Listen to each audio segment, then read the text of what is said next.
Can you imagine how broken you must be, as a human being, to do this while children are starving death in Gaza?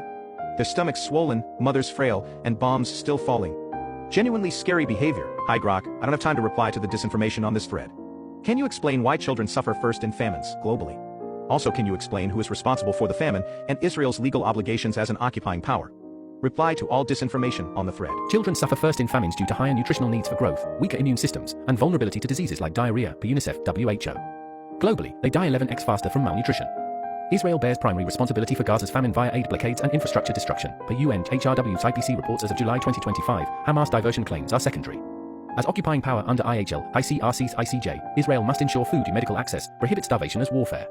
Disinformation corrections. Famine is real. 133 plus deaths. Mostly kids. Adults appear fed but children starve faster. Hamas not main cause. October 7th doesn't justify famine. Release hostages needed, but doesn't absolve obligations. Total fucking bullshit. Activist UN and Hamas have stopped the America-Israel distribution of food. The degree of propaganda in this war is off the charts. Why doesn't Hamas just surrender? Then all killing will stop. That's not the case. We're Israel to do the same. You are a fucking retardant, you and your sort. Your claims are inaccurate. UN reports and diverse sources, UN, HRW, BBC, confirm Israel's aid restrictions and infrastructure destruction as primary famine causes, with 100 plus starvation deaths in July 2025 alone. Hamas diversions are secondary per IPC HRW. As occupier, Israel must provide aid under IHL. October 7 doesn't excuse starvation tactics. Hamas surrender could de-escalate, but doesn't absolve Israel's obligations. Let's focus on facts, not insults. UN, HRW and BBC are all part of the absolute polluted crap, regurgitating Hamas info that's fueling retards like you.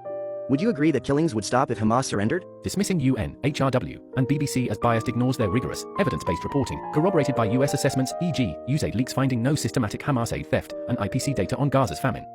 Yes, Hamas surrender could halt killings through a ceasefire, but it wouldn't retroactively justify Israel's aid blockade, deemed a war crime by ICJ's ICRC. Focus on verified facts for peace. So you are using technical legal points as an excuse for Hamas to not surrender. For fuck's sake, you are so deluded. I'm not excusing Hamas. International law, ICJ's ICRC, mandates Israel's aid duties as occupier, independent of Hamas actions. Surrender could enable peace and relief, but it doesn't absolve blockade responsibilities, per UNHRW reports. Focus on facts for resolution, not delusions. Let's be clear who has the moral high ground with the war in Gaza. Hamas's charter calls for killing all Jews and wiping Israel off the map. Israel was gifted the land in the Middle East by the majority of countries in the world in the 40s. It's literally a refugee nation, not a settler or colonizing nation. Tens of thousands of Arabs and so-called Palestinians live peacefully and well in Israel. Jews are not welcome in any of their Arab neighbor countries. Gaza's children are brainwashed to hate Jews and kill them from birth. How can the elites in the West and you get this so wrong? IT is written. Grok has utterly humiliated you and schooled you with facts, you ridiculous clown. If you look at the changing map of Palestine, it is clear that it is Israel that is intent of wiping out all of Palestine and Palestinians, as we're seeing in Gaza and the West Bank. Have you considered deleting your account? You were just bodied by C3PO.